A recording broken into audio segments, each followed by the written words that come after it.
สบายดีคอยซื้อนางออมมาสิทธิจักเทียนสายสังคูเคมีศาสตร์ระบบ12+4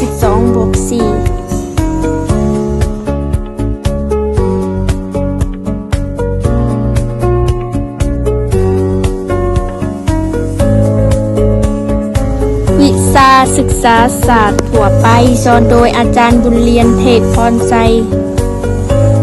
ประวัติและความหมายการศึกษาศาสตร์ 1. ประวัติการศึกษาพิเศษในสปป.ลาว 1. จำหนึ่งความหมายของการศึกษาพิเศษ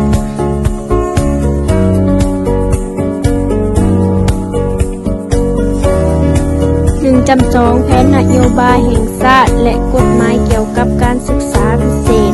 กนโยบายทั่วไปขนโยบายพิเศษ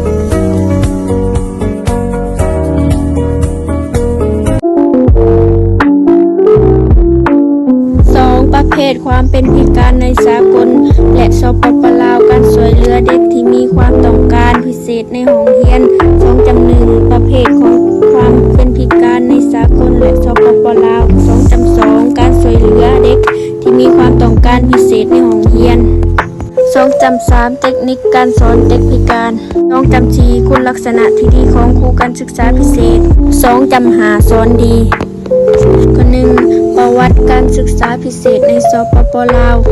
สปส.ได้รับรองเอามาติว่าด้วยการบรรลุเป้าหมายพัฒนาแบบยืนยง SDGs โดยเฉพาะนโยบายและการจัดตั้งปฏิบัติสงใส่ผู้ด้อยโอกาสในนั้นรวมทั้งคนพิการ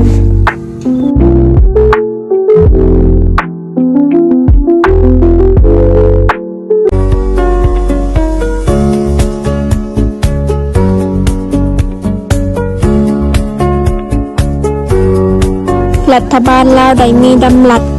ว่าด้วยคนพิการในปี 2014 และการประกาศใส่กฎหมายว่าด้วยคนพิการในปี 2018 เป็นต้นมาซึ่งได้รับกฎบัญญัติทั่วไปว่ากฎหมายว่าด้วยคนพิการนี้ได้กำหนดหลักการระเบียบการและมาตรการเกี่ยวกับการคุ้มครองและการติดตามกฎกล่าวอย่างงานคนพิการเพื่อปกป้องสิทธิและผลประโยชน์อันชอบธรรมของคนพิการหรือล่างผู้การจำแนกต่อคนพิการสร้างเงื่อนไขให้คนพิการได้รับการพัฒนาตนเองอยู่ตนเองและสามารถเข้าร่วมกิจกรรมทางสังคมแน่ใส่คนพิการให้มีความเสมอภาคทางด้านการเมืองกฎหมายเศรษฐกิจวัฒนธรรมสังคมและครอบครัวสามารถเชื่อมโยงกับภาคพื้นและสากลประกอบส่วนเขาในการพัฒนาเศรษฐกิจสังคมของชาติจำหนึ่งความหมายของศึกษาศาสตร์พิเศษหมายถึงผู้เรียนทุกคนที่มีความพิการหรือบ่พิการสามารถเรียนรู้ร่วมกันในโรงเรียนอนุบาลประถมโรงเรียนและสถานที่การศึกษาชุมชนที่มีเครือข่ายการบริการสนับสนุนที่มีความเหมาะสม 1. จำสองแผนนโยบายแห่งชาติและกฎหมายเกี่ยวกับการศึกษาพิเศษหมายถึงผู้เรียนทุกคนมีความพิการหรือบ่พิการสามารถเรียนรู้ร่วมกันในโรงเรียนอนุบาลประถมโรงเรียนและสถานที่การศึกษาชุมชนที่มีเครือข่ายการบริการสนับสนุนที่มีความเหมาะสมกนโยบายทั่วไปคนพิการสามารถเข้าฝึกอบรมและพัฒนาสีแห่งงานนโยบายยกเว้นหรือลดผ่อนค่าเรียนที่พักและอุปกรณ์นำใช้ให้เขาเฮ็ดเวียกในหัวหน่วยแห่งงานองค์การจัดตั้งของรัฐและเอกชนโดยรับค่าตอบแทนเงินเดือนสั้นการยกระดับและสวัสดิการอย่างเสมอภาคกับคนอื่น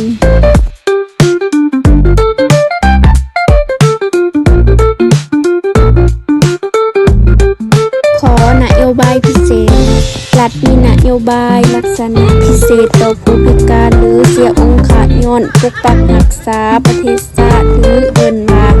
ผู้ที่มีผลงานต่อประเทศชาติเป็นต้นแม่นโยบายสร้างที่อยู่อาศัยถาวรนโยบายเงินเสียค่าองค์ขาดและอื่นๆที่เหมาะสม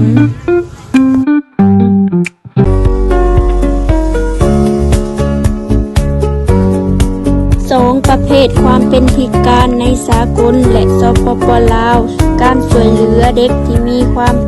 ต้องการพิเศษในห้องเรียน2.1ประเภทของความเป็นพิการในสากลและสปป.ลาวพิการทางการเบิ่งเห็นพิการทางการได้ยินพิการทางการเคลื่อนไหวทางร่างกายพิการทางด้านจิตใจหรือพฤติกรรมพิการทางสติปัญญาพิการทางการเห็นหูพิการทางออทิสติก2.2การช่วยเหลือเด็กที่มีความต้องการพิเศษในห้องเรียนวิธีสอนเด็กพิการแต่ละชั้นเรียนก็การสอนเด็กพิการทางด้านสติปัญญาระดับก่อนวัยเรียนเน้นใส่ความพร้อมของเด็กในด้านความคิดความจำร่างกายอารมณ์สังคมของเด็กความพร้อมของเด็กเป็นพื้นฐานที่สำคัญต่อการเรียนรู้ในชั้นเรียนต่อไปประถมการพัฒนาทักษะของเด็กน้อยในระดับนี้ควรเอาใจใส่ทักษะที่จะมีความจำเป็นจะช่วยให้เด็กมีความพร้อมที่จะเรียนรู้คือการพัฒนาของกล้ามเนื้อขนาดน้อยกล้ามเนื้อขนาดใหญ่โดยครูต้องเน้นใส่จุดสำคัญการคิดความทรงจำฝึกภาษาการเว้าและอื่นขอการสอนเด็กพิการทางด้านสติปัญญาระดับชั้นประถมเน้นเกี่ยวกับการอ่านคณิตศาสตร์การจัดการการเรียนการสอนเน้นสอดคล้องกับความสนใจและความสามารถของนักเรียนขอการสอนเด็กพิการทางด้านสติปัญญาชั้นมัธยมศึกษาควรฝึกให้เด็กมีความสามารถดังนี้ทักษะเวียกเหตุงานทำและอาชีพการอนามัยเฮือนซานการพักผ่อนการรักษาสุขภาพ